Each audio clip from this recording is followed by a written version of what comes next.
Welcome to Car House. This is the Three Pedals podcast. I'm Al Richards. We have Mike Palumbo. What's going on? Dan Pendleton. Hello. And our guest is Ryan LeBlanc. Hey.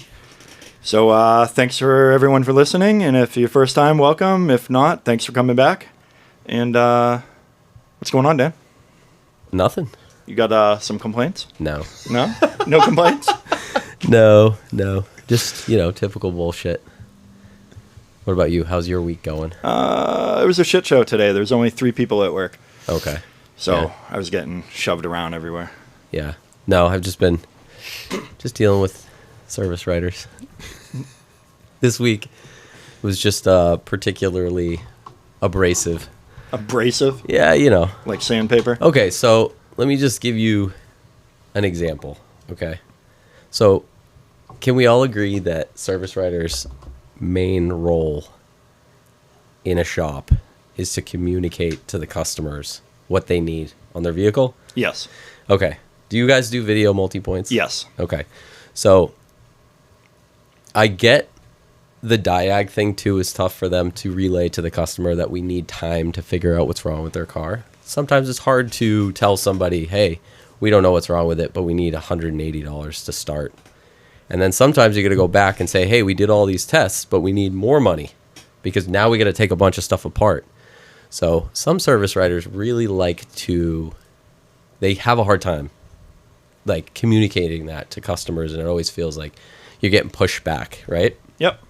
So I dug pretty deep on this car this week and kind of went out on a limb because we had already gotten a decent amount of diag on a car that had a really weird issue.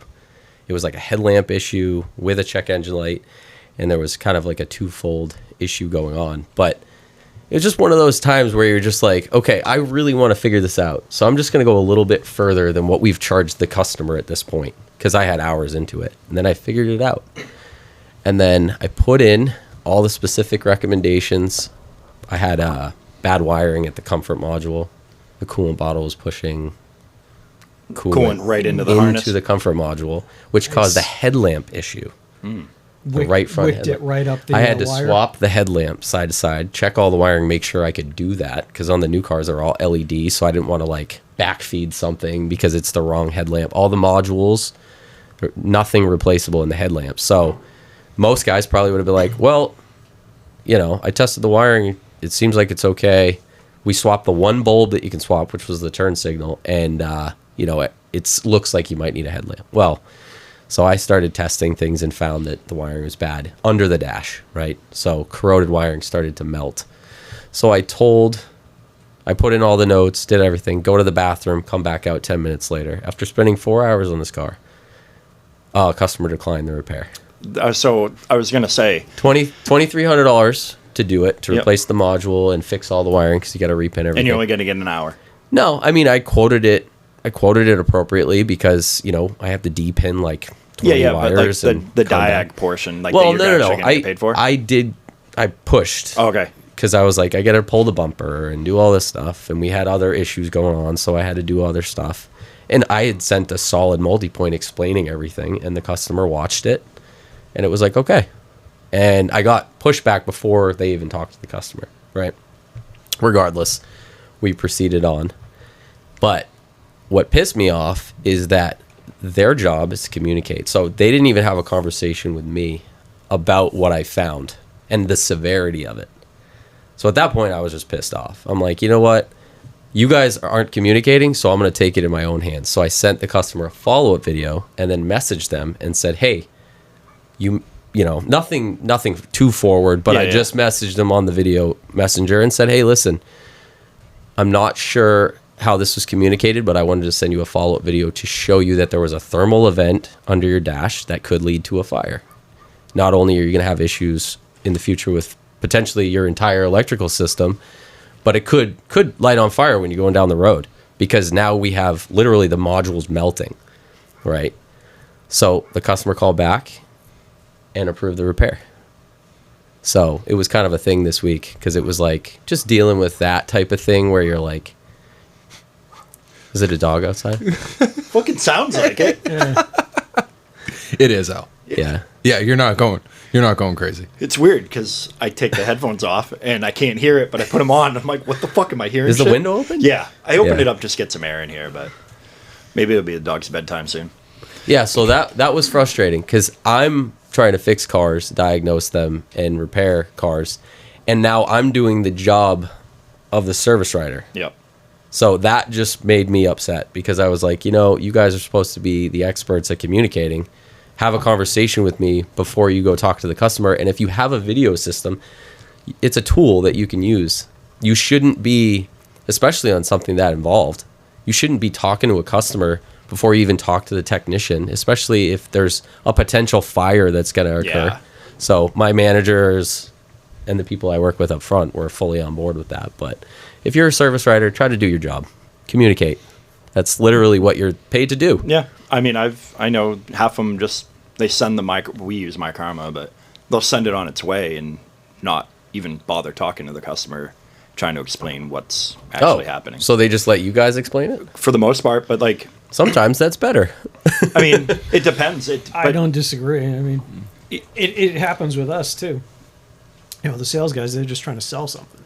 But if I come up front and I'm like, okay, this is why we're trying to do this, whether it's a fix or trying to sell new stuff, I don't know. They take the word of the technician way stronger than like a salesperson or a service advisor. So like, yeah, if you did a follow-up, who knows how serious they made it sound too. Right. And They were just like, oh, we pinned some stuff. But the thing that really upset me was that the communication between myself and that person was very, like, they didn't want to communicate, And then it was said, oh, well, why am I even here if you can do my job? And I said, I don't know. You're not wrong. You should dig yourself a hole and get in it. Yeah. But you should go down the street. Because I'll take your commission because I can do a better job relaying information to customers, and I don't really need you here. I mean, I've said that to my service writer. I'm like, you're my secretary. I don't technically need you. I'm doing the videos now. You're doing the work. You're Yeah. doing the diagnosis, and you're doing the repair. So it's like, why don't you have an idea of what actually goes in what's involved with it? Yeah. I'm sick of it. It's annoying. I hate the industry. No, I get it. Well, that's how it was 2 weeks ago. I had a week, and I was done. I was contemplating life. I have that week every week. Yeah. It's tough. So, all right, I'm glad it's not just me. no. I think it's everybody. And you get really good service writers who are just like, yeah, it's never an issue. Like, even young ones sometimes come through, and it's like, well, certain environments aren't always like the best, most positive places to work. So it is really hard sometimes to be like super positive, and like it's hard to tell people bad news. I think that's where like a lot of people, but the bad part, sure. What people don't understand is that we don't break their cars. And if for the techs who do break people's cars and don't say anything and just try to make the customer pay for it, fuck you. Yeah. You're a piece of shit. Be honest with people. Be a good tech. Try to be, transparent. Don't try to shove costs onto customers because you don't know how to do your job. But for the 90% of the time, if you're a good tech, it's basically just telling customers, this is what your car needs. We didn't break it. It's just relaying information. Yeah, do you guys, L too, find, a good way to put it, you're always like on the defensive. It seems that way. Yes. Speaking of, Yeah. You're I know, no. Everyone does it. They look at the person they're talking to, and no. Do you feel like you're always on the defensive when you're trying to, you're defending why I need to spend 2 hours fixing this thing? It's like, hey, listen, man, it didn't come to me broken. Like, I didn't come here and break it on you. You came to me and said, fix my problem, and you're always like, yeah, I wish it was just as easy as done. Oh, it's this. Right. It's like, well, sometimes I got to check this, and this before I know which way we're going to fix it. Yeah. Well, and not to I've been in situations where even with a good service writer, the customer is like, well, can't you just pass a magic wand over to find the break in the wiring? And it's like, no, it's a CAN bus issue. Like, there's a million wires everywhere. We have to like start digging and do testing. And so at that point, though, that's where I expect someone like the service writer to say, listen, if you'd like to speak with the technician, That's completely fine Yeah. because we're not hiding anything. We're transparent. I'll I go. have to tear the whole interior out to try to find this broken CAN bus wire. We think we know the circuit that it's on. It's the powertrain CAN bus, but you had mice in here. It's a disaster. We're gonna have to vacuum it all out. Probably want us to bleach it too. You know, like I've had situations. it's disgusting. And it's like, but when the car was fixed, it was Vacuum it all, like you can call your insurance. They can pay for it. Potentially, if you have mice damage. We do it all the time. Yeah. Insurance covers it. But that's where I expect them to take the communication factor from the service writer and the customer and bring it to someone who's the professional. You know, especially like if you're a foreman, like you guys, you know, you're the one that can speak fluently about what's happening and explain it in a way that seems legitimate. Like where some people are like, well, there's broken wires, you got to get in there, and you know. Well, the problem is like I feel like, I mean, I run into this all the time in my industry. Like, I think people forget, like, if you're working at the same place, right? There's a common goal. It's teamwork. Like, why does it have to be the tech, the service writer, the service manager? It should be everybody working together. Yep. And like everybody has strengths, everybody has weaknesses, right? And if your service writer, I'm not going to ask who it is, but like if they suck at communicating or like explaining technical things, go to the tech. Right. Say, hey, can you come out and explain this to me for the customer? Because like I don't think I understand it fully, and I might not be doing anything. I go out all the time. Yeah, I do that shit all the time. Like I have conversations with like CFOs or VPs of finances, and they're talking about all this shit, and I'm like, I have no idea what the hell you're talking about. So let me get so and so, and they'll join the conversation. Right. And it's just like, I don't know. I just feel like people forget sometimes, like to your point, that it's just like it's communication, it's teamwork. Everybody should be on the same page, working together, common solution, fix the fucking car or whatever it is. I break shit at work, and I go right up the parts. I'm like, how much is this? Can you discount it for me and bill it out to service? Like shit happens. Yeah. You know? Yeah. I mean, honestly, it's a tough industry, but you know, the transparency factor and the fact that like, you know, we don't have to fix it. We don't, but we want to make sure we're communicating how important it is if it's something that could cause Well, it's a catastrophic failure. It's a liability. If you didn't say that there was a thermal event under the dash, you were just in there looking at it. They drive down the highway. The thing ignites 20 feet from the dealership. What's going to happen? Yep.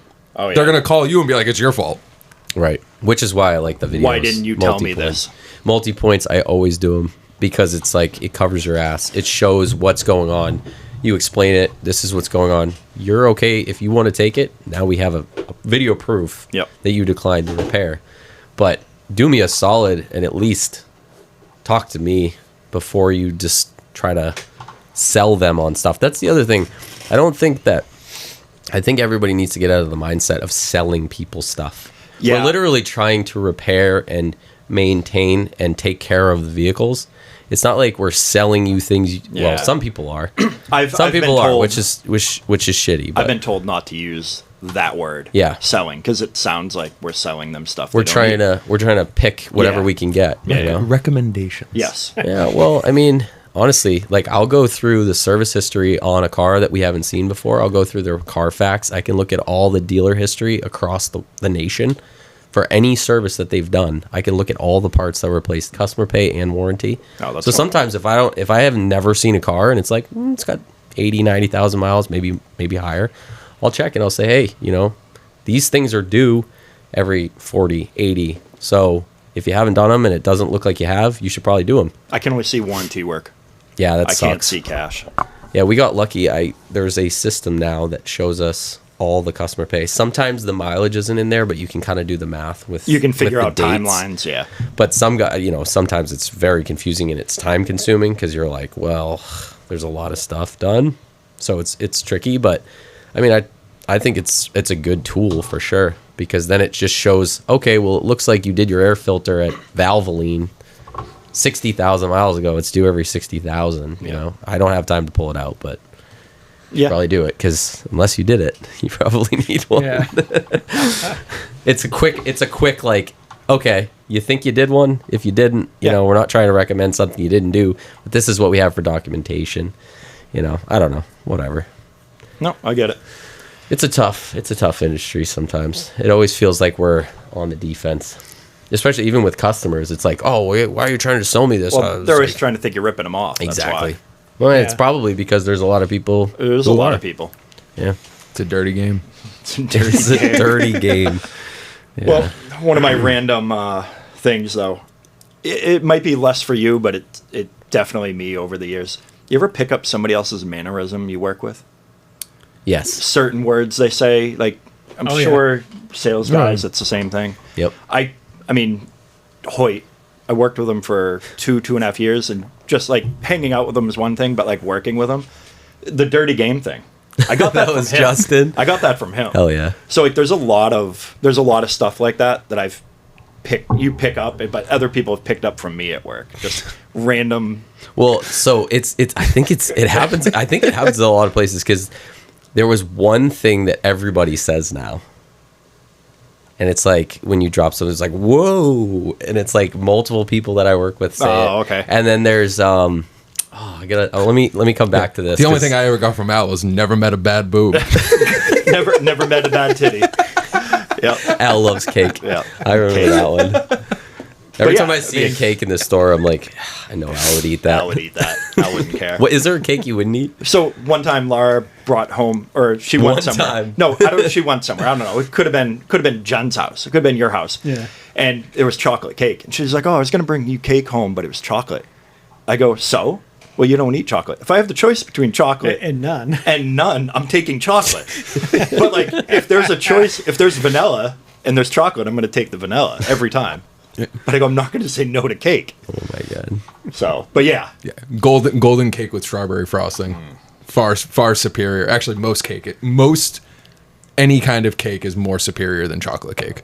yeah. Yeah. I mean, it's my last choice, but I'm taking it. Same Unless thing with it's- ice cream. I won't You chocolate a ice cheesecake guy? cream. Yeah. Cheesecake's pretty good. Yeah. Cheesecake. Small quantities. My mom makes a good cheesecake. It's tough though. You eat it and then you're just Oh, like if you it's- eat a it's lot so of it, full. you just like it's like a rock. You know, it's like Oh yeah, it's heavy. it is yeah. heavy. It's dense. Yeah. It's thick. But yeah, like the mannerisms are just like I didn't know if it'd be more towards thick, but I didn't know if it was more like I couldn't see you like saying fucking weird shit at work that other people would pick up on, but I don't know. I'm I pretty do all the serious at time. work sometimes. Well, that's what I figured. I'm just there to just like get shit done. Yeah. And I feel like if I'm not doing that, then nobody else will. Yeah. So- I mean, I've worked with some weirdos, so they. No, there's definitely some that I can't think of right now that are pretty funny. Like Pasadena. If somebody says no, we're not going to do any of the work, it's like Pasadena, and then get it Okay. outside. You know what I mean? Yeah, yeah, Pasadena. yeah. But a lot of it comes from one of the technically the dispatcher service assistant manager that I've worked with for a long time, Matt, and he just has these funny like. I don't know. He just uses funny terminology and Yeah. stuff, and sometimes it just comes out of left field. Like he's got nicknames for everybody in the shop, and it's like Whiz Bang. He calls Tyler Wallace Whiz Bang. We'll have to have Tyler on one I time. But called it's just it- like, where did you get that from? This guy Jay, I started calling him Deuce. First day Yeah. in Deuce because we already had a Jay, and everyone still calls him Deuce to this day. Yeah, But yeah, there was a guy, Gary. He went back to BMW when I got swapped from Peabody, and like anytime he got something, he's like, ugh. So everyone in the shop just goes, ugh, every time that something shitty happens or they get a bad job. So everyone still does it 14 years later. You know, I didn't even work with the guy and I do it. that's so funny. But yeah, I don't know. Yeah, it was just random. How many texts do you guys have? What are we at now? 6 plus me. Wow.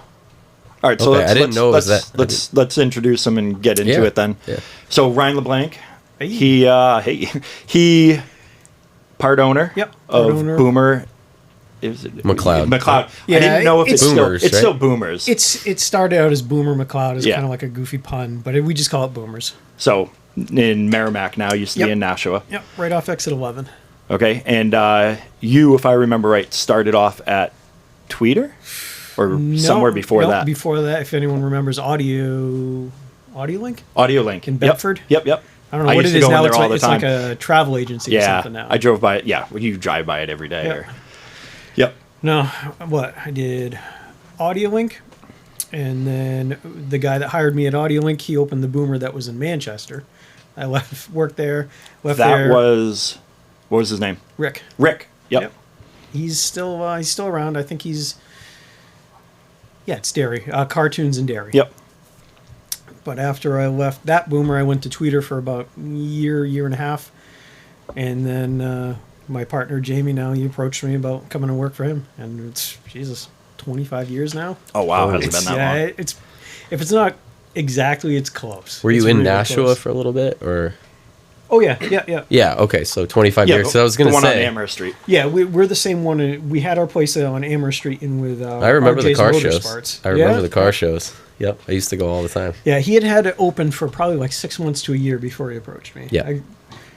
I don't know the ins and outs of why, but I know they were just people were coming and buying shit, and they couldn't handle the amount. So Wow. I said, "Hey, what do you think?" And I thought about it, and I took a leap, and still here. Hell yeah. Yeah.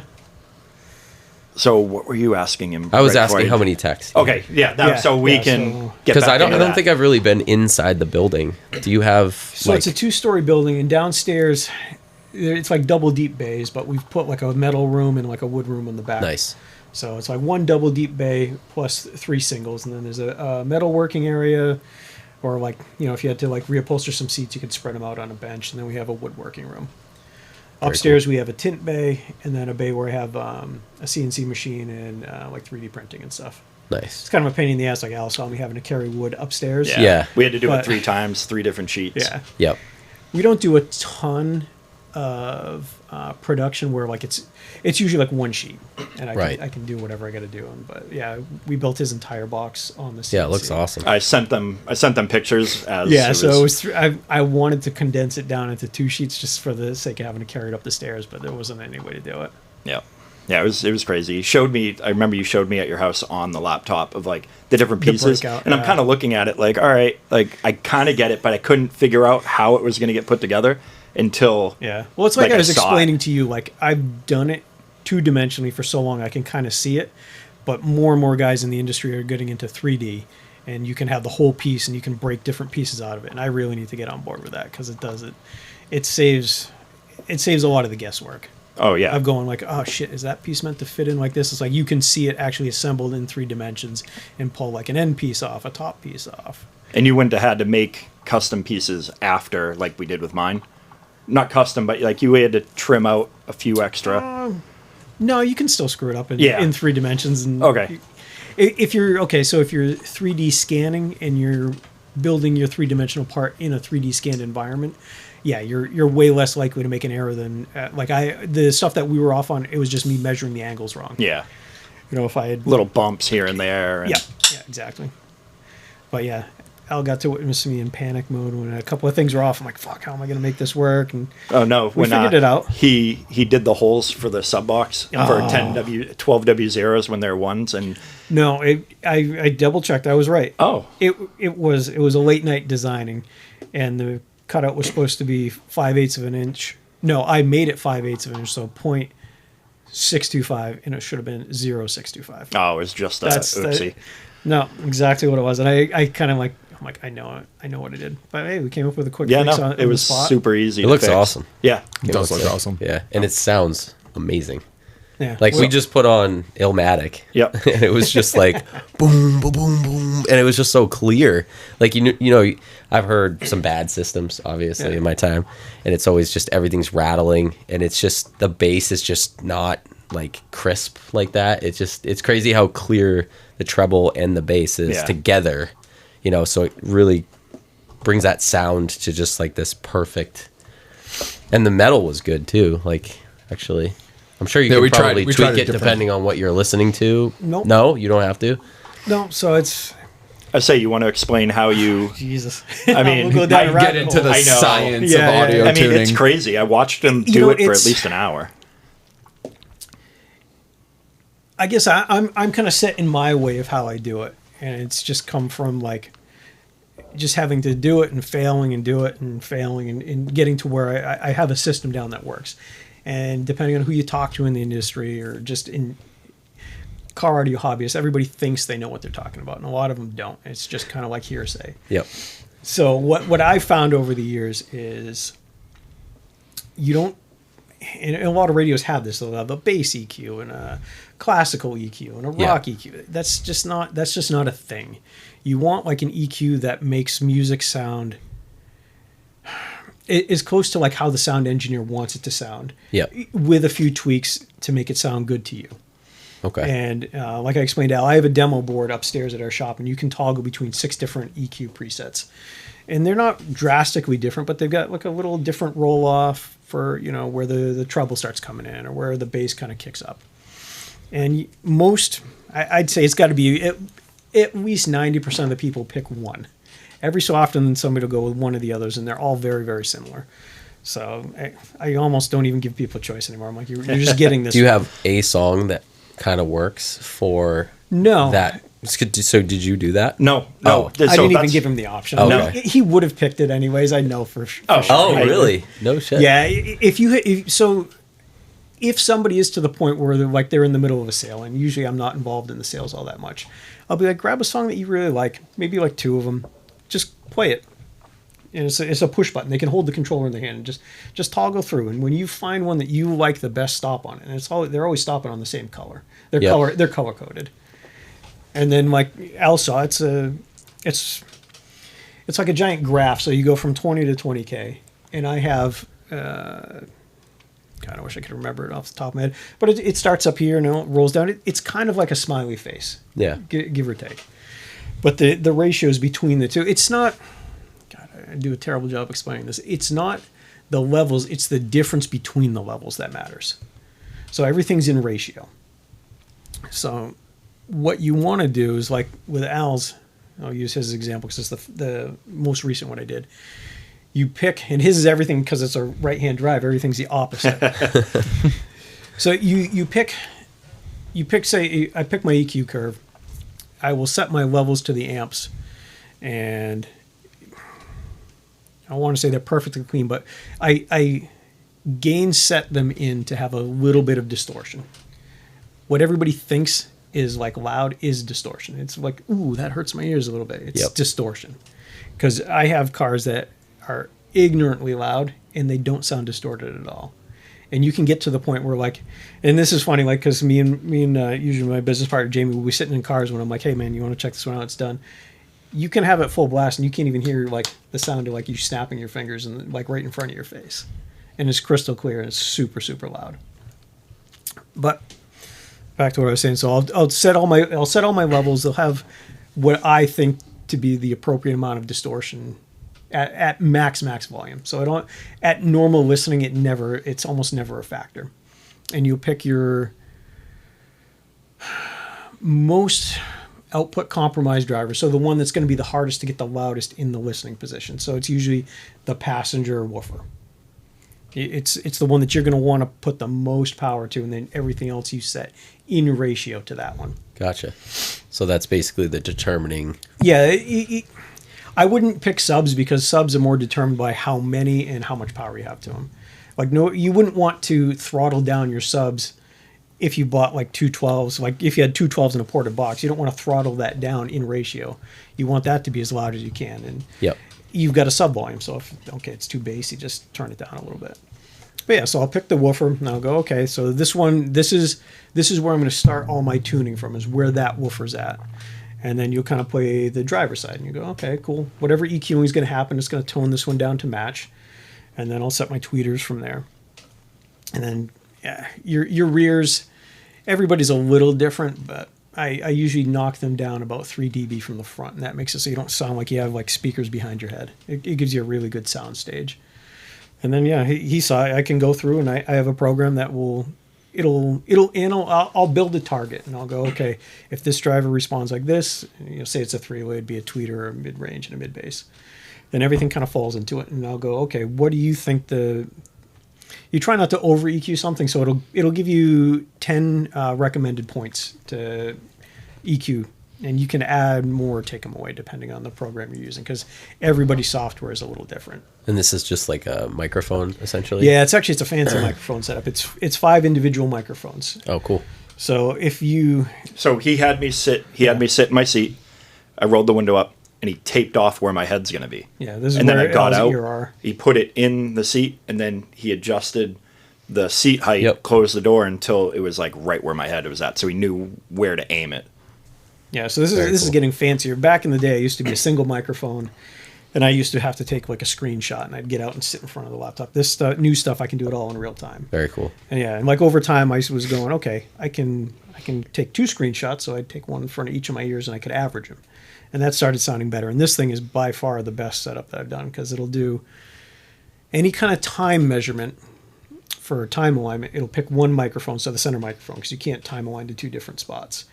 But it has a 5 microphone array, so 3 across the top and 2 on the bottom. So it takes like an average of pretty much where Yep. your head is. So like if you lean off to one side or off to the other side, you may change things a little bit, but the average sound is right where your face is. That's crazy. And Yeah. where do you set the volume? God, Do you have to have it in a certain range? No. It totally depends on the system. So I haven't turned mine above 35. yeah, that's pretty much where your gains are set to. Yeah. So Is that where the distortion comes in? I haven't turned it above, but I knew you said 35 was like the... God, it's hard to say. Like you want to be like, because everybody who knows could go, well, technically it's not like that. But yes, where I set his gains is 35. That was pretty loud.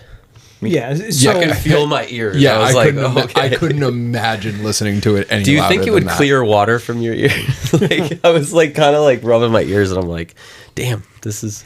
well, I mean, there are times like I get out of cars after like going through a couple of songs, like a really big system, and I'll like kind of like you hear ringing, and you're like, Yeah. okay, it doesn't seem that loud when you're in the moment. Yep. Or like if you jumped in a car and you just went right to the max volume, you're like, wow, this isn't that loud, and then you go back down and you start bringing it up, and you're like, okay, at what point does this sound loud? And you're like 3/4, and you're like, oh shit, there's more to go. Wow. Yeah. I remember the van. I don't know if there were multiple vans, but the Boomer van back in the day. Boomer van. It was just.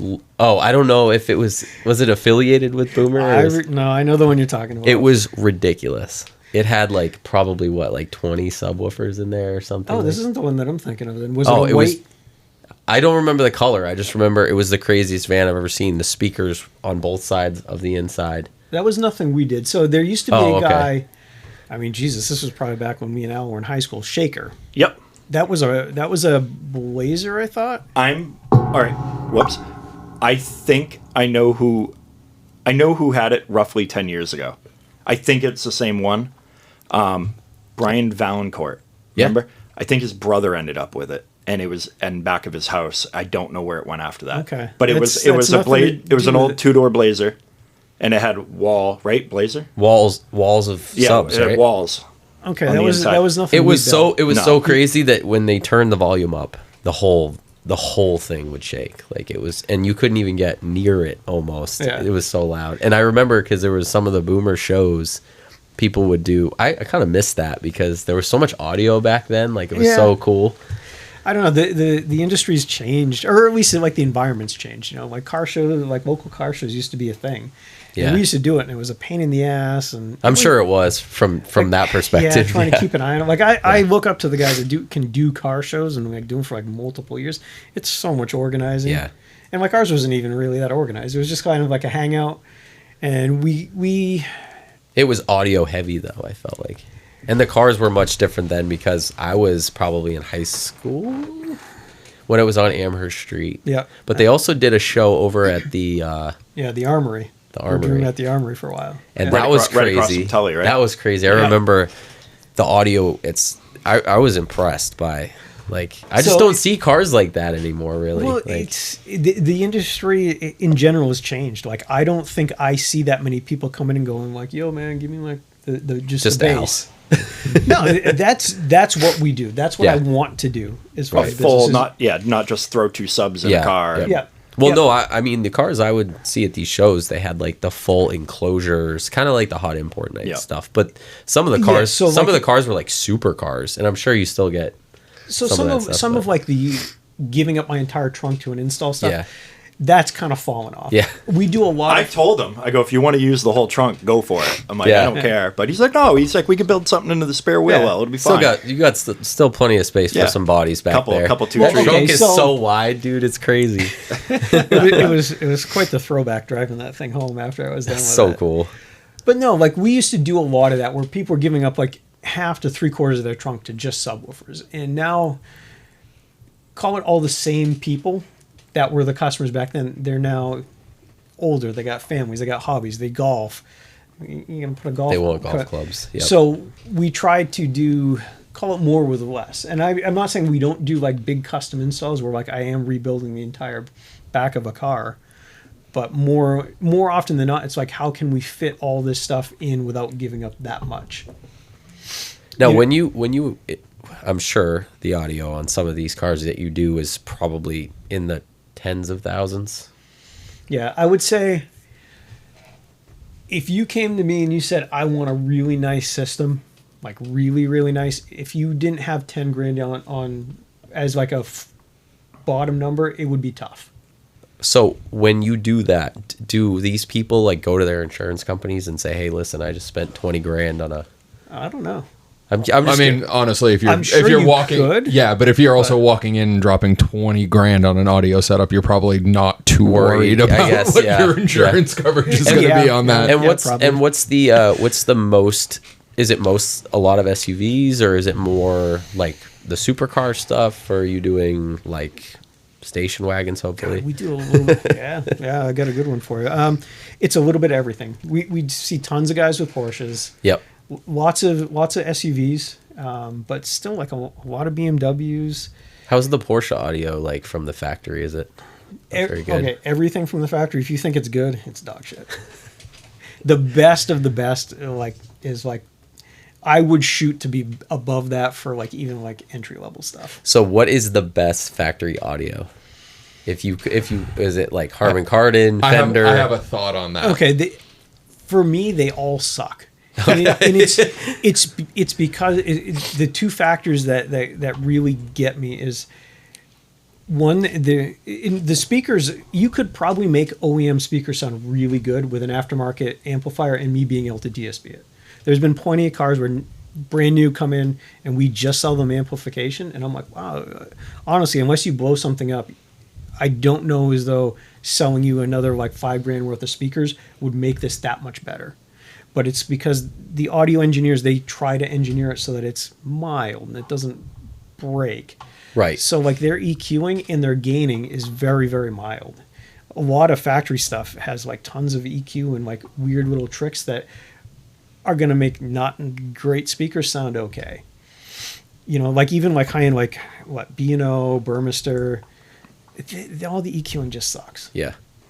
And they don't have bass. Right. Some of them have okay bass, but like you want like some impact to your bass. I drove the Teos today. I was like, this Yeah. thing sucks. Yeah, a lot of Oh, OEMs just don't. The Beats audio is Yeah. terrible. But I'm just like, he told me, he's like, you can't go back now. Yeah. No. Give yourself like 6 months to a year, and the next time you get a car with nothing, you'll be like, "What the fuck am I doing?" Well, I was gonna throw all my old shit in the Mark II, and I don't think I can now. You at least need something, Yeah, to update it a little bit. like the sub, fine, but I'm probably gonna have to get new amps and new door speakers at least. How many amps do you need? Multiple? I would say you need at least one DSP based amp, and almost all of them have an output that you can EQ a sub with. Okay. So like Al's, You have 2 amps? I have Yeah, two amps. 2 amps. I got a 1000 by 1, and what's the other one? Is it a 600? yeah. So he's got a 6-channel and a monoblock. And most factory cars have 1 amp. Yeah, so most of the BMWs, I don't know if they call it an amp, but they have like 2 units that Yep. produce sound. Yep. Does that look familiar at all? No. Let me see if I can show you.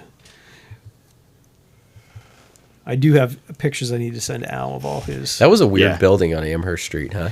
Yeah, It was a strange. Was it like sloped towards the road, right? it was Because weird. I remember in the car show you'd have to like drive up a little bit, and then we surrounded the building I don't and know stuff. I don't know how we did as much business and built as much cool shit out of that building as we did, because it was a dump. Was it like brick? Well, it's It's RJ's Motorsports. Oh, okay. So we're like in the back of them. He's got the main showroom, and they have a good like setup for working on motorcycles. But we're trying to work on cars in That's this what I tiny, forgot. tiny little Yep. thing with a wood room. And Yep. yeah, I can't believe we've been in our spot for 10 years now, and it's small now. What's the square footage there? I think we're about 10,000. Oh, that's decent. We could use easily, if we had another 2 to 3 bays, we would fill them up easily. Yeah. So do Just you 'cause- guys have techs that are each kind of got their own? Yeah, more or less. I would love it if everybody could have their own bay, but because Specialty we or- do 4 days a week, some guys, the guys without seniority kind of got to shuffle around. And And- I don't have a bay for me.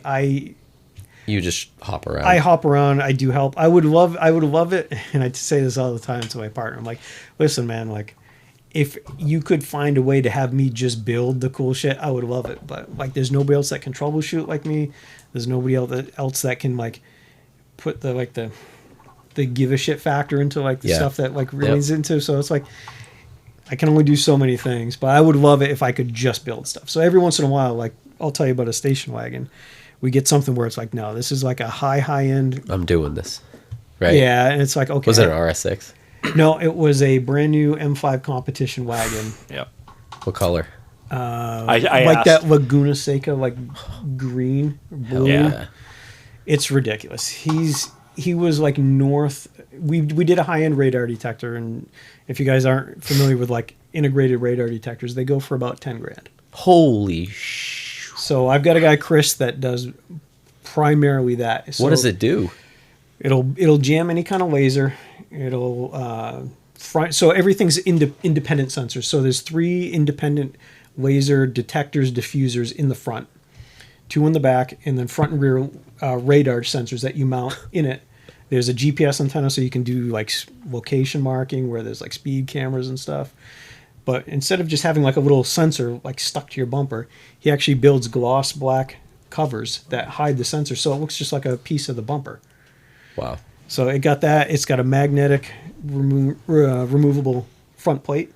So you just walk up to it, pull it off, throw it at the car, it just sticks back into place.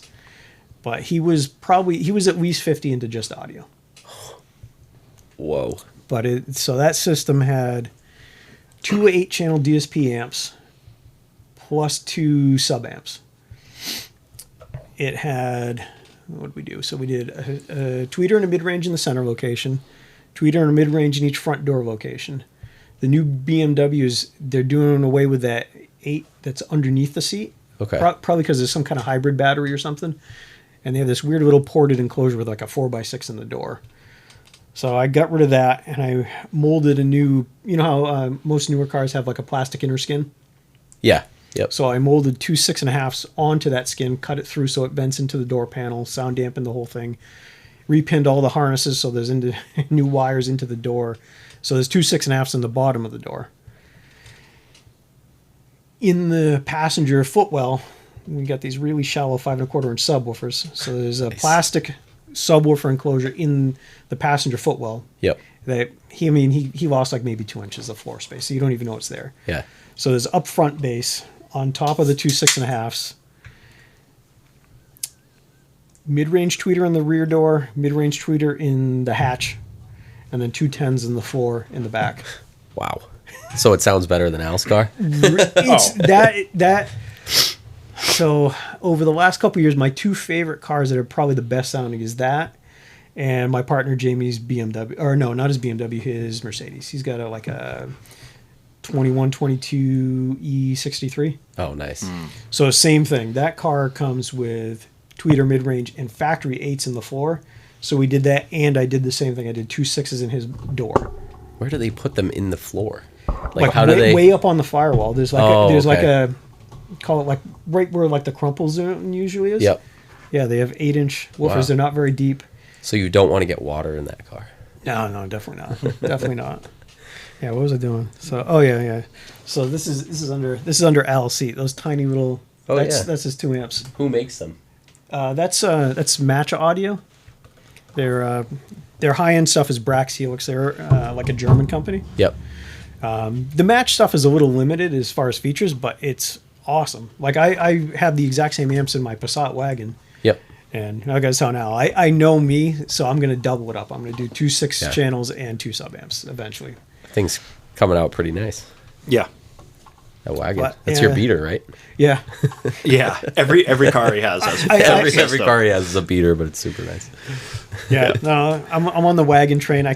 There's no way I'm buying an RS6 anytime soon. So that Well, you could sell. I could sell everything I S5. own. Yeah, yeah. I know the RS6 is tough. It's a Yeah. But the Passat, like that checked every box, and I think like all said and done, I'm into it for like 10. Mm-hmm.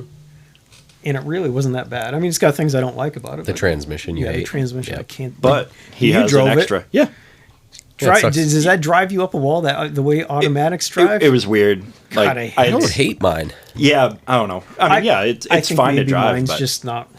I don't know. I not don't know. It could tip-top. be. Does shifts it? Like Do you shit. feel like it shifts? Yeah. Like, or do you drive it hard? Because like I drive it hard, but I think maybe it's just. When I drive it hard, it feels better than when I drive it like normal. Oh, okay. Yeah, I don't In know. the cold, mine does. It does have like kind of like that harsher, or not harsher, but like kind of like a delayed. hangs Yes, a little yeah, bit. It hangs like But it's crazy. not as bad as like my like my old black Touareg, Yeah. the first gen, the 07. Yeah, yeah. That thing's. I don't know if it's because I put bigger tires on it. I mean, it's probably not helping. It's definitely not helping. Definitely not Because like that thing will hang gear. It's just weird, but yeah. No, but So- I drove his Passat for a week, and yeah, I get it, but like, it is what it is. With a DSG, I mean, basically, if you do the DSG and you get the wheel with the paddle shifting, I mean, it's essentially an R36. They did have higher compression in the R36, so those Really? were 300. Than the okay. Yeah, so I think they had different pistons.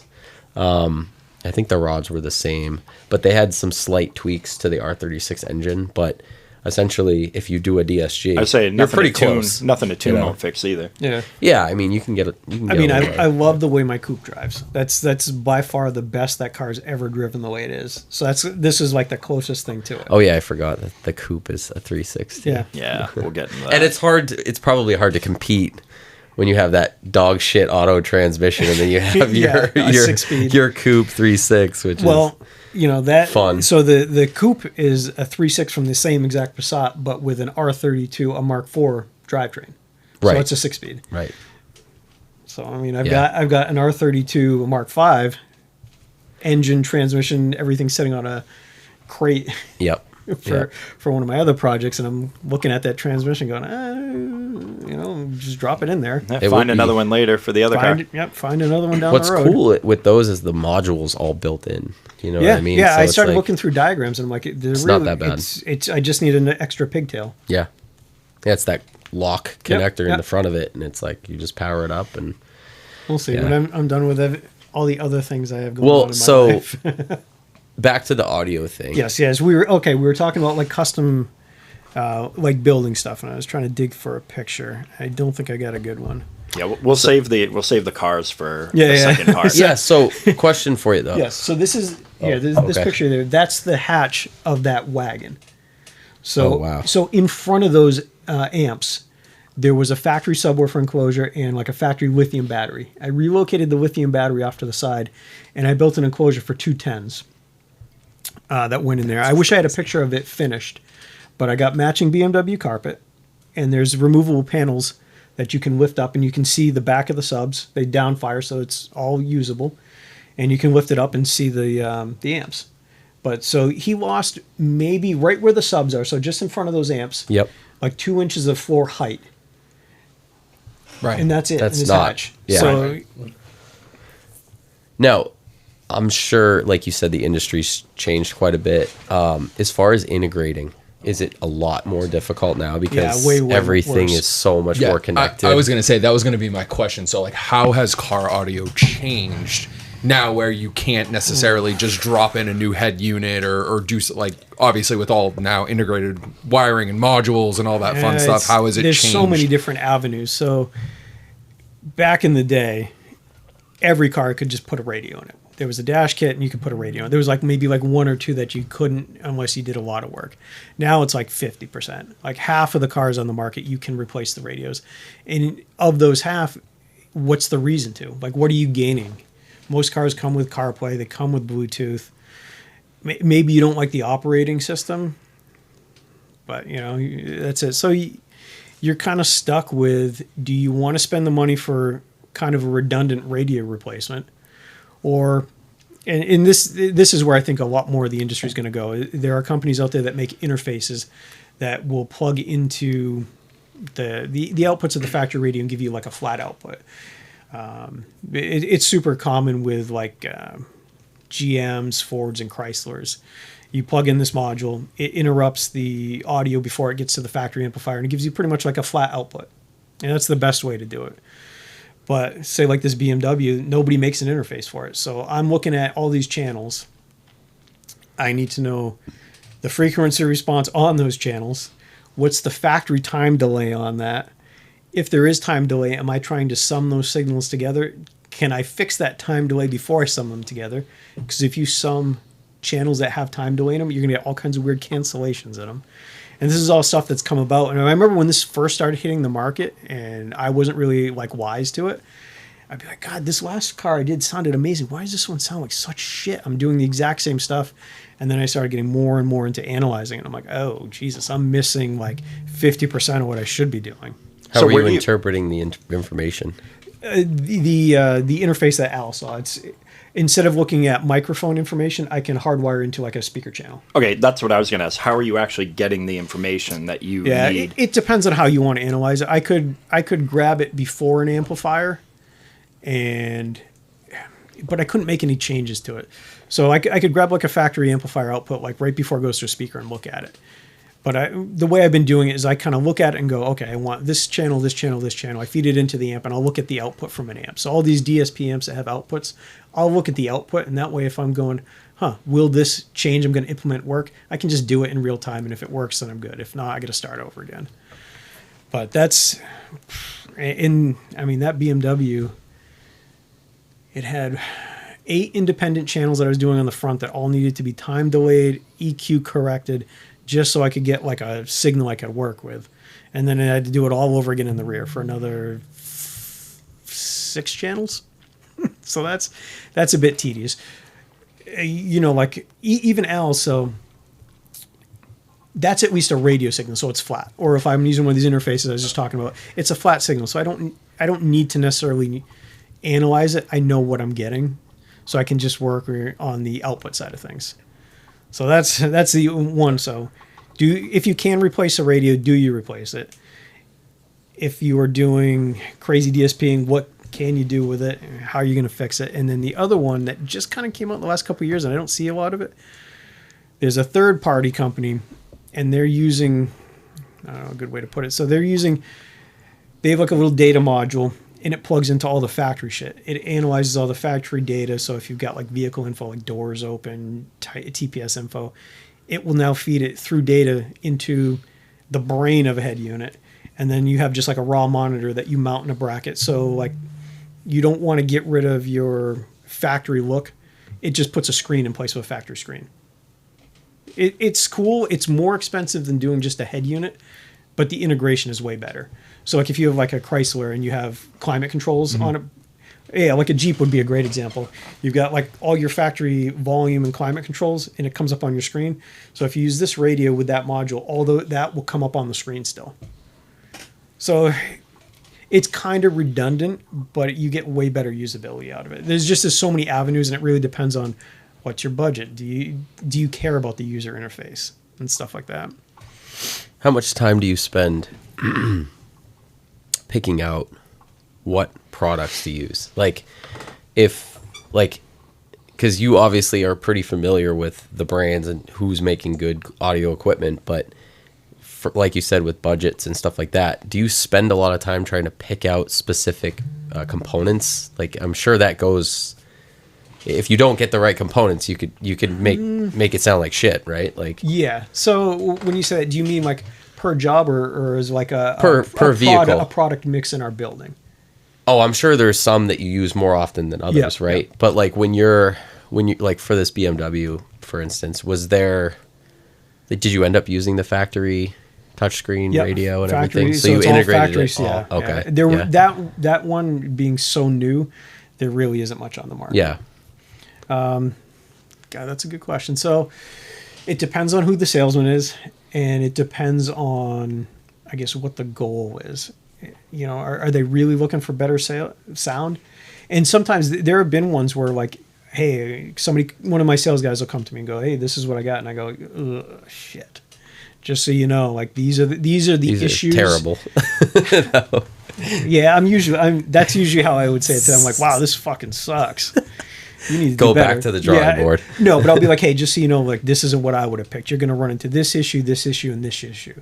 If that's a problem, maybe we should rethink what it is. And you know, for every product category, there's probably like 2 or 3 options that are in that same price point. So like, okay, I'm looking at a multi-channel amplifier. I've got 15 to $2,000 to work with. There's probably 3 to 4 choices in there, and it really depends on what level of speakers are you doing, how much power are you trying to get, and all that stuff. And if one's not going to work, then so as far as like labor, when you're trying to quote the labor to do the job, the salesperson, yes and no. So we're not flat rate like you guys are flat rate, yep. but we are flat rate on like simple things. And it's taken me years to build this, but I've built like a 4 or 5 page book, and it's very basic and it's very simple. So it's like, you come in, you say, I want a set of speakers. Okay, what are we doing? Is it components? There's a flat rate for components. There's a flat rate for just basic plug-in components where there's not an external crossover. And those things, they're pretty standard. It's custom fabricated things where it's kind of like, hey, we think it's going to be this, but you got to be open to it. Right, because if you're redoing an entire trunk setup, you got to be... You know, so if you come in... I'm trying to think. Most of my guys, they do really good with it. Yeah. I'm not saying there aren't problem cars. And in the way I look at it with my guys, and I try to be like as fair with them as I can. I'm like... So, God, I'm trying to think of a good example. Like say you have a system and it's like a head unit, a set of speakers, and an amplifier. It's pretty basic. And we're not talking any audio tuning. And they're like... Oh Jesus! I can't make any money at this. And like, this thing took way. What made this take longer than like a standard set of components? And I try to be as fair to customers too. You know, like, is it just you had a hard time with this one job, or is there really something extra? And we kind of strike what I feel is a fair balance. Yep. Most of the cars, the guys make the time where they kind of beat it a little bit. Yep. And every so often, maybe you lose some on this one. But again, if I can come back, if you can give me a reason, like, hey, customer, I know we quoted you this, but just so you know, there's this, and this that's extra. We need to get this much extra. And our sales guys are really good about communicating that stuff along the way. Nice. Well, okay.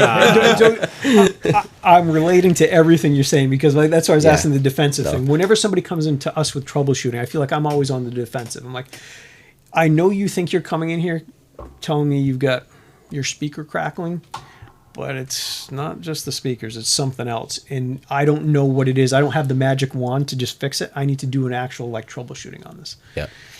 And sometimes, I feel like I have to defend why I need an hour to dig into this, to check this. Yeah. You're not free. You Yeah, gotta spend the time, and you probably have a million other things to be doing. So well, you know, in the same thing, this happens to us a lot. And my sales guys, I feel like this is the one thing that catches them off guard, and they're shy about coming back at it.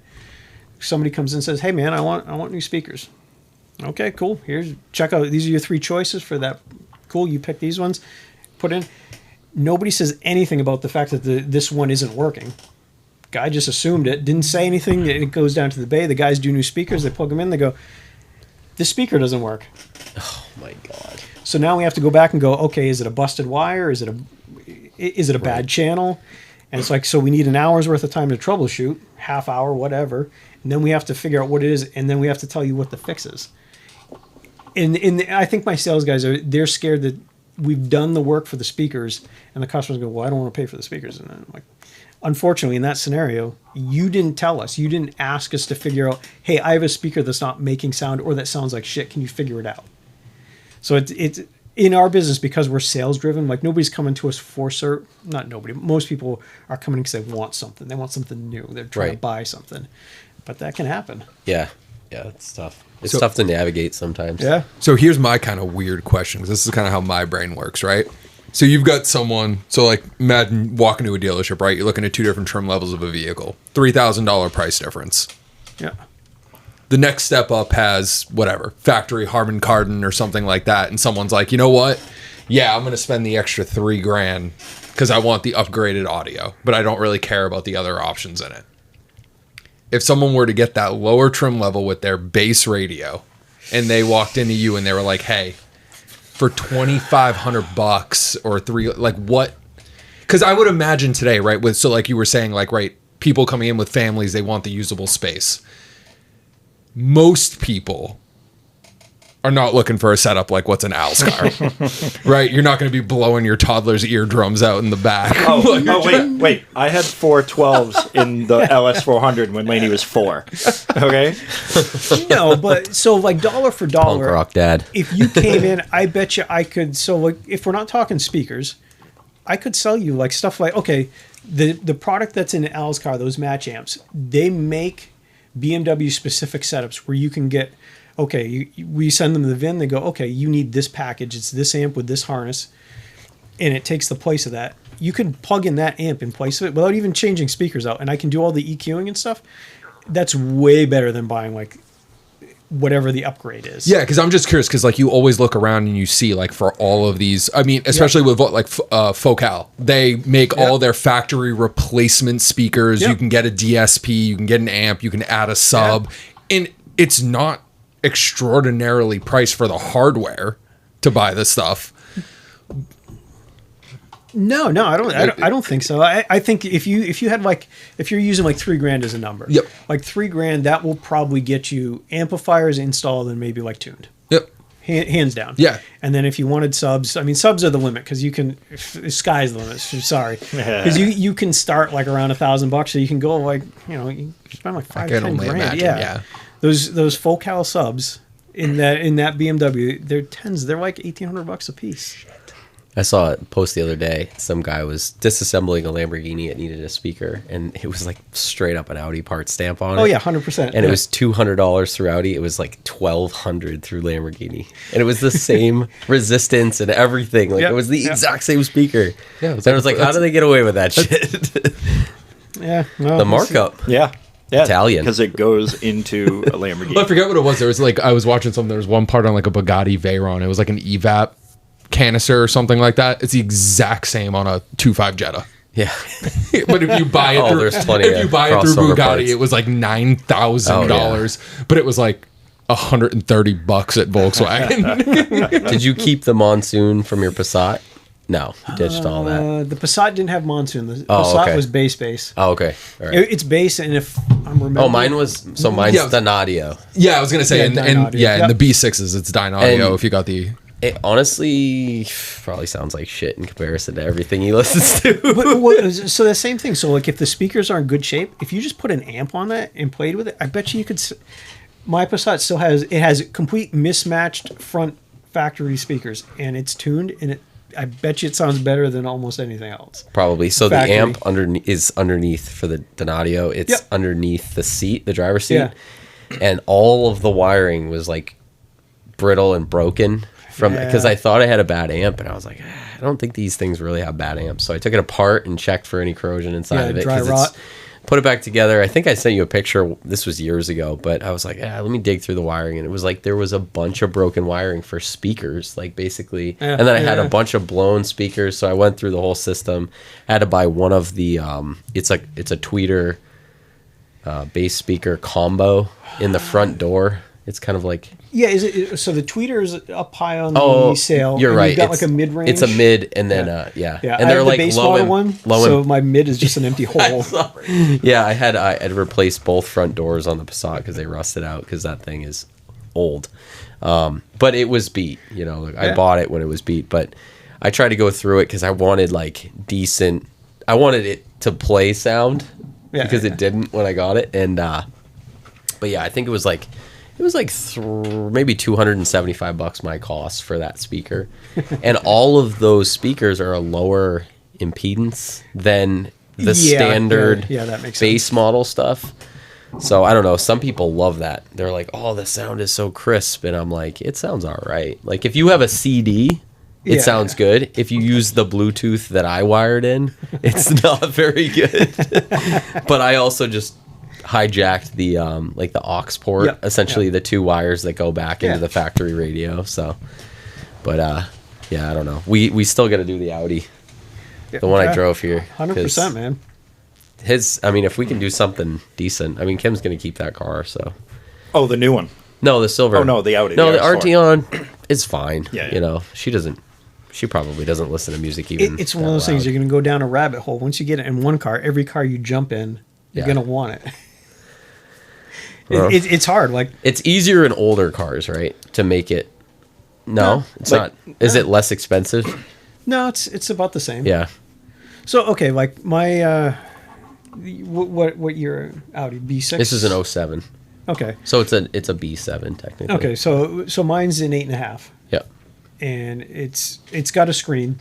Yeah, I know the setup. Does that have like Bluetooth from the factory? Yep, so because the Bluetooth from the B8s did factory. not, which was weird. So what I did in that one is there's actually an interface that hijacks the fiber optic that feeds the factory amp and gives me a line out, and I fed that into a processor. Oh, okay. So that's a really nice way to go. It's very similar to the one that I was talking about earlier for like the GMs. Yep. Just a different company. They specialize in Europe. That way you can still use the screen. Yep, I and can still everything. use all the controls up there. And what I did was this past year I replaced the display with a CarPlay display. Nice. So it still uses all the OEM functionality, but I can switch. So I get a bigger screen. It's touch screen. It does CarPlay. I had one today. It was what was it? Yeah. Golf Sport Wagon maybe, and it was weird. It had like CarPlay, but it was old. Like Yeah. old as in like 2014. Yeah. Was it a factory? No, Oh. you could tell it was aftermarket, but then it went, and when I hit car, it was Yep. the factory buttons and everything. It went straight back to the factory Oh, Yeah. oh, wow. display, which was cool. I was like, oh shit, this never had wireless It's got CarPlay some- in Yeah. the factory. They have like some quirky like functionality things, but like once you figure them out, they're usually fine. Yeah, they don't. So another big thing that I've noticed, so I'm always trying to hunt down parasitic draws. Yeah. So Me too. a lot of the times it's aftermarket radios and stuff like that. And is it just that those aren't very good quality, or the CAN bus adapter is bad, or because it's always we'll unplug it and we'll send you to So- Boomers if you want an aftermarket So I radio. got a story about today, the nightmare of today. But typically, what we will see, and I know you guys at dealerships, you get your specs. Like this is what the car sitting by itself, its spec should be. So 30, we usually 30, most, 40? yeah, like Most cars? Touaregs were like around 30 milliamps. I would say the newer cars are a little bit less, honestly, Yeah. from the factory. So, what most people don't take into account, customers in dealership techs, is that any aftermarket accessory that you put on it, it's going to put on top of that. And Yeah. it doesn't necessarily mean it's wrong. Right. It's just that's what, like you put a remote starter and they'll go, oh, this remote starter's got current draw. It's like, nope, it has exactly the current draw that the spec of that thing has. It's just you're adding 30 milliamps on top of the 30 that's already there. So, of course, and that happens to us all the time. This is killing my car. And the dealership, well, I get it. They're comparing it to what their specs say. And I've got specs for this product, and you have to add it on top of that. So what would your solution be for that? Just deal with it. If Put a bigger battery in? Yeah, yeah, and it depends on the scenario. So sometimes, yes, you can't have product go bad, and that's where I need to know. Okay, what's the car sitting at? What should it be with this on top of it? Right. Is it way out of that? Okay, then we can start chasing down defective components. Right. Because I've had them where I unplug it and it's like obviously bad. It's like 60 milliamp draw. Yeah, yeah, and it's like- but it depends on the component too. So Right. like somebody has a dash cam. Dash cams are huge. Those things just sitting by themselves idle are like 60. And if it's recording an event, it's like a quarter of an amp while it's recording. And that is, are you talking about the ones that basically like if something like has a Yeah, motion yeah. sensor? Okay, so I could see that because that's the car is off. But just if you set it to do like a parking mode, so Yeah. it monitors shit, just it's sitting idle, like paying attention for motion, not doing anything, I'd say at least 30 milliamps just doing that. Most of them are closer to like 50 or 60. In that situation, I would probably Those are easy enough. You can just unplug them. right. But if you did want to have that functional all the time, you could just pony it up with another battery, right? Yeah, I mean, or a lot of them will have settings where you can say if this drops below, say like 11 or 11 and a half, it'll completely disable itself. But oh yeah, a lot of times people be like, "Oh, my car's sitting for 2 weeks." Like, well, you've got all these accessories that are all doing stuff, and you're asking them to do stuff constantly. Like, I don't know what to tell you. You need to put a trickle charger on it, or we've had some guys with Hondas with those little dinky, like, what are they, like 51 chassis batteries, lithium ion. No, like the little Honda Civic, the tiny guy. My Skyline has that. It's small. It'll last like a week. Yeah. Yeah, so the Touaregs have a large battery and it's under the seat, so those can pull some current, and they don't really. But on some of the older Touaregs, what I've been doing is like the remote disconnect. Okay, yeah. So it's literally just you can buy them off Amazon, but it's literally just a remote. So when I park the Touareg, because it sits for months, sometimes a month at least, sometimes we won't drive it, and then I'll just hit the button and it just disconnects the battery, and then when you that's a good way to go. And it just takes all the current draw off of it, and it's been good because I would let it sit for, I don't think it has like crazy excessive draw, because the aftermarket radio I have in it kills it with the ignition switch. Yeah. So I have to reset that's what got us on this question, was aftermarket stuff. So like radios and amplifiers should have like almost nothing. Yeah. Like just sitting. But you buy cheap ones, and they always do. Yeah, those cheap shitty ones do. And sometimes like the third party interface that goes into like a car with a data bus, the CAN bus stuff. Yep.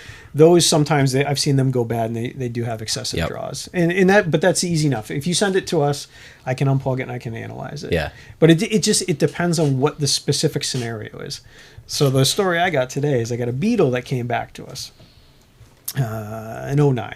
So okay. It's still the small. So it's the first of the new Beetle? Beetles, but it's a 2.5. Oh, that's a good one. So it's fine. They went to Auto Fair, and I want to talk shit about something, but they have sent some atrocious troubleshooting up to us. Supposedly.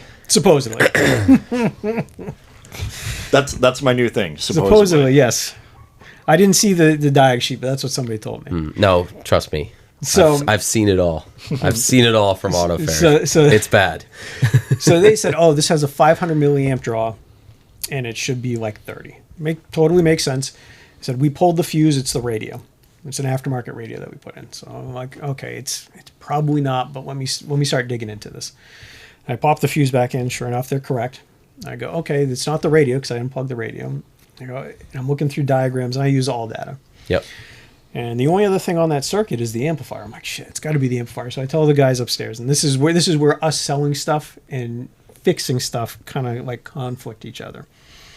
I'm like, well, we can either get rid of the monsoon amp, bypass it, and just run it right off the radio. The radio's got power in it, or we can add some kind of amplifier afterwards. But I got to keep troubleshooting this. So the sales guy takes it upon himself to sell them an amplifier. So we're selling an amplifier. Doesn't even explain what's going on. You need an amplifier. Well, he kind of explained it. So, we figured out, we got your current draw down. It's down to your factory amplifier. Oh, well, we can do speakers. So he comes down with an amplifier, a couple sets of speakers, and I'm going, okay, well, all right, I guess we're here. Let me at least figure out what's the baseline current draw on this thing, just so I can give him some more info, so like we're not in question at the end of it.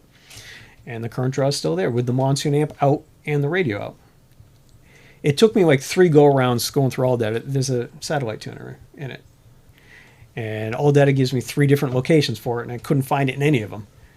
It's under the carpet on the passenger side instead of in the quarter or up in the kick panel behind the dash where it should have been. So that's the thing that's causing the current draw. Satellite radio? The satellite radio tuner. Was it under the passenger seat? Nope, under the passenger floorboard up against the firewall. Really? I have never seen one in that location. It's weird.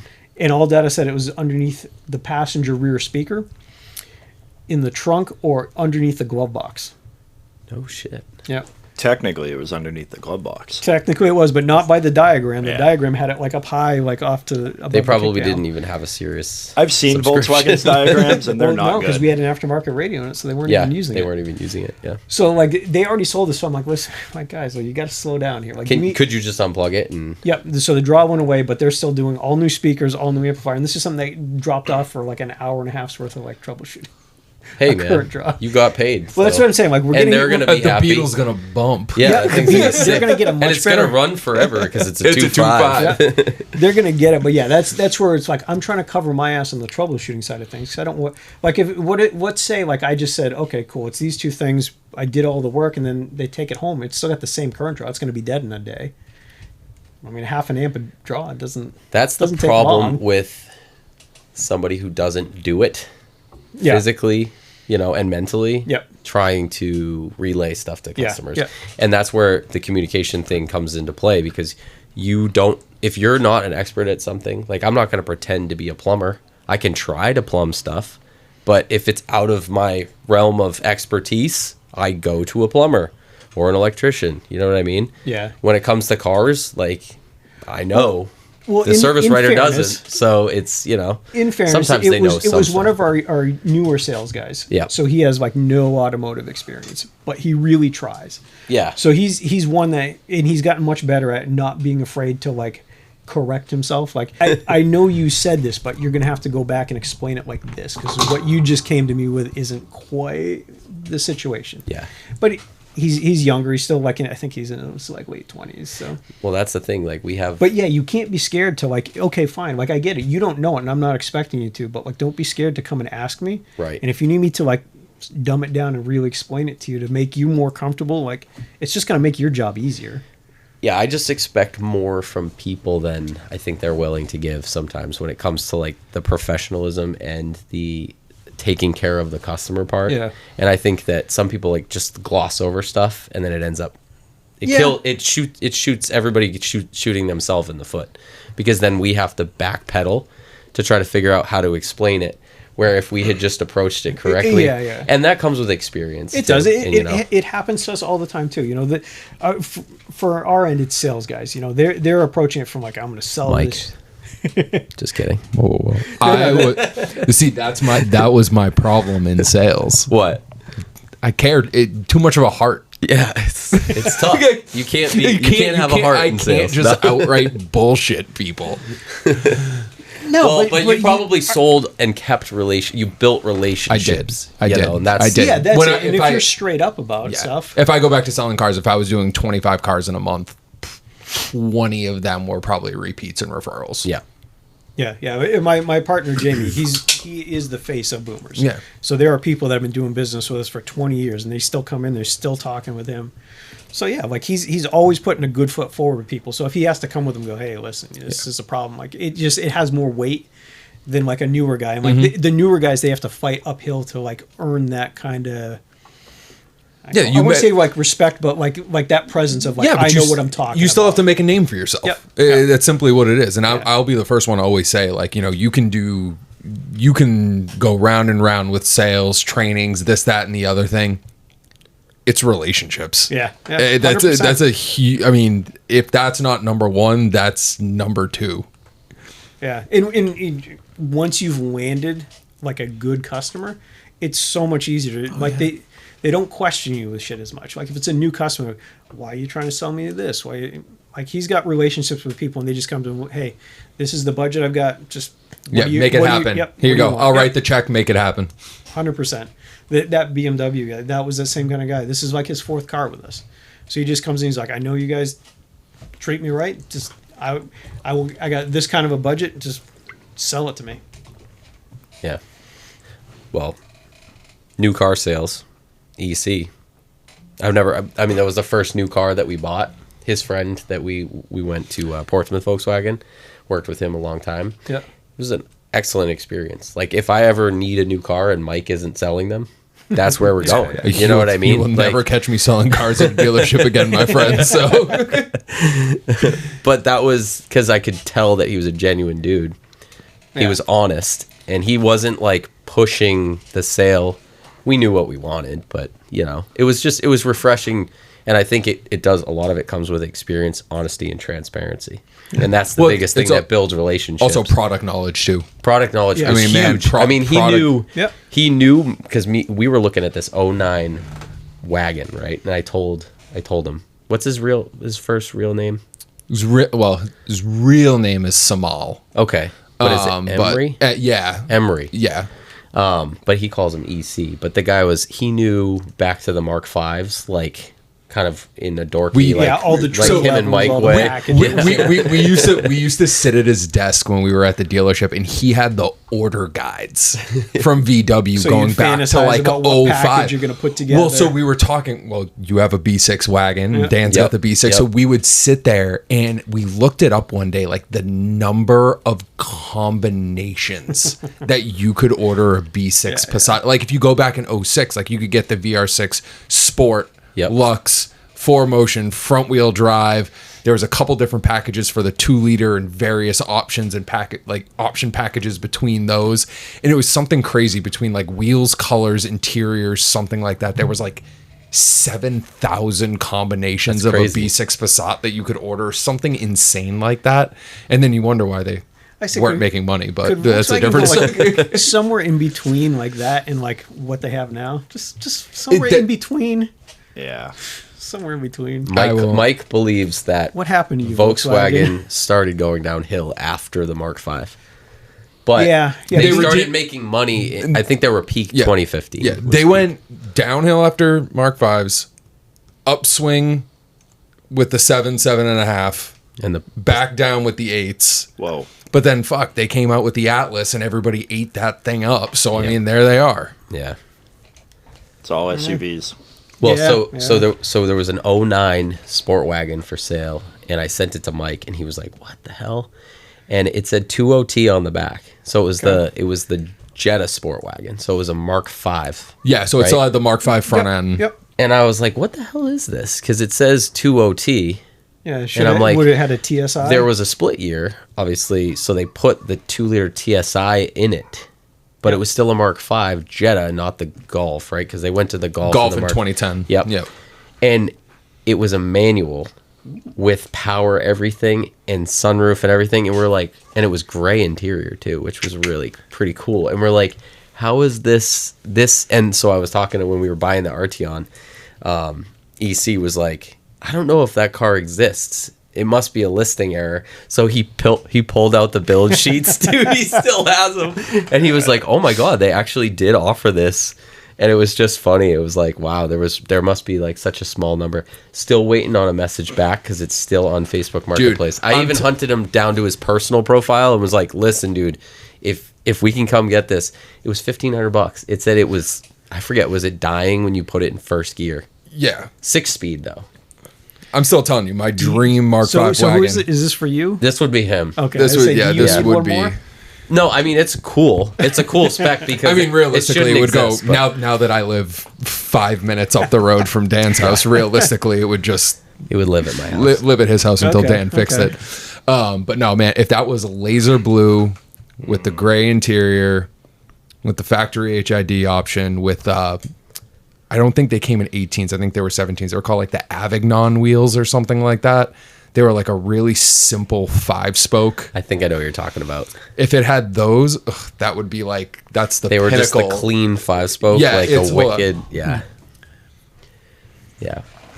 It's funny, like, do you remember the Fahrenheit GLIs Yeah. and like Oh, the yeah. Fahrenheit GTI? I saw one at the beach the other day. It was the GTI, it was the orange, and I'm like running up because we were on the beach at like Rye Beach, kind of, and I'm running up the hill to see this car, and Kim's like, "What are you doing?" Yep. Okay. And she's like, I was like, "There's a Fahrenheit GTI down there," and she's like, "You're such Yeah, a what are you fucking talking dork." about? It was rusted on the fenders, but Of course. I love just looking around and Yeah, it's a finding Mark V, of course finding it is. just like those random gens, or if it's like if you find like an 05.5 or an early 06 2-liter turbo regular Jetta, Yeah. that had like the 2-piece BBS Orca wheels on it, Mm-hmm.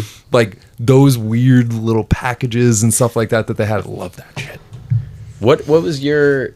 So, are we gonna end? All right, the I got one episode, more or- question, Okay. and then we'll do that. How do you tune motorcycles? Since you don't have the don't- microphone enclosed. You burn them. Yeah. mean, I get it, but- Motorcycles are tricky, and realistically, we don't do a lot of DSP tuning. Okay. I guess You just make it super loud No, so they I- can listen to Taylor yeah, Swift. Yeah, pretty much. I've tuned like maybe like a half dozen of them. Okay. We have like one of those service stands, so it sits up straight. I put the mic on the seat, and I kind of use that same EQ, and they sound okay. But as soon as you start start it up and start driving, it's gonna go away. All it needs to be is loud for the most part. I don't ride bikes, so I couldn't even take it for a ride and go, oh yeah, no shit, that does sound really good. Yeah, bikes. I was just curious because I know you did do them. Yeah, it's not a good look. Like I saw some guy on South Willow Street, and it was just like him and his girlfriend or wife on the back, and big Harley, and it was just like it was probably the most emo teenage chick song I've ever heard. And it's just blasting, and I'm like, what is happening? And this dude's like tatted up and shit. And I was like, what is happening? 100%. If I had a bagger with a ridiculous system, you would hear my ass blaring Kesha driving down the road, because why not? That's not fitting though. Yeah. He likes listening to weird shit. But if you do that in a car, I feel like it's not as obnoxious. If I'm listening to weird shit and my windows are down, I definitely turn it down. A little bit down. Yeah, me too. I always like turn it down because I'm like, I look over. It's like Office Space when the guy. Yeah. Well, I know how loud mine are, and I'm like, okay, if I'm moving, and I'm not super self-conscious of it, but like a loud system. You're jamming. I'm the same way. But I don't want to be like in somebody's like. Yeah, you want to be respectful. Yeah, you don't shit where you live. No. Exactly. Once I come up the street from Elm, I turn it down to like 25. The highway is where it's at. You're like, this is my neighborhood now. Yeah. I was like, I turned it down to 25, but you can still hear the license plate. That Ultima license plate rattle still going. Yeah. Do you guys do a lot of sound deadening? Obviously. Yeah. What do you use? Like, well, there's the brands don't matter. It's all the same shit. So there's two types. There's the foil coated like Beetle stuff, and then there's stuff that has like a foam layer on top of the foil, and that's more to soak up like road noise coming through. So like if you have a Beetle, is that what you said? Yeah. Does that it sticks to anything? It's tough to get off. Or yeah. Is it, yeah. I was gonna say it's a kind of a messy. So I have mixed feelings about sound dampening. For the sake of servicing a car, I would never want to put it on anything. Yeah. But for like the purpose of sound dampening, you got to cover the shit out of it. Like if I was doing a really good job and you were trying to like maximize deadening, I'd go to like the outer skin of the door with just the foil and the Beetle, so it's like a real solid panel, and then on the inner, I would put some of the foam stuff. Just try to get like a solid layer of that, even though you're completely ruining the serviceability of any harnesses in the car. I would put that on it because it'll soak it up. Or if you could do it on like the door panel itself. Mm-hmm. Like some of those newer cars where it's plastic and there's tons of little nooks and crannies, it's hard to get it on there. I would put it on the door panel itself. Yeah. But yeah, it's what's the goal? And the thing is, like, say you completely seal up a door and you have to do a window regulator. Yeah, you just ruin that sound dampener. Oh yeah, you just cut it off, throw it in the trash, and you got to do it all over again. Yeah, I'm just like laughing in my head. I'm thinking about like newer cars and how cheap the materials are on newer cars. Newer cars have way better sound dampening than a lot of the older ones. But no, I'm just thinking about like once you upgrade the system, you have more power, more bass going through. Just the rattles like that could, or does the sound dampening, does it do enough of a job? Like, are you actually putting it on the back of like the door panel, like when it comes off, and does that help? Or it depends on what they're paying for. Yep. So we do flat rate. So stage one would just be like you slap it on the innermost skin, and it's just in place of like the plastic vapor barrier. So you go over like the wiper motor and everything. Yeah, kind of. So you'd have to pull it off. So like say it was like a Japanese car. It's usually just like a plastic vapor barrier. You pull that off and you replace that with it, and you try to seal up any other holes to make the door as solid as a cabinet as you can.